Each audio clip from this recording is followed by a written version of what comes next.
छतरी है मैडम, ये स्टेशनरी दुकान ना है, दवाई दुकान है। ये अलुआ चाउरा छतरी ना बेचला, दवाई बेचला। छतरी मतलब कॉन्डम नहीं खे का? ना बानू बा। चलो दा।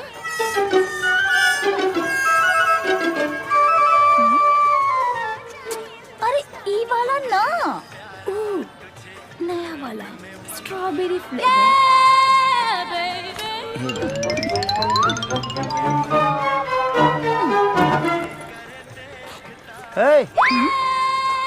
पैसा दा पैसा है में पूंजी लागल बा, तारा सामान खनी फ्री में ना मिलेला। ई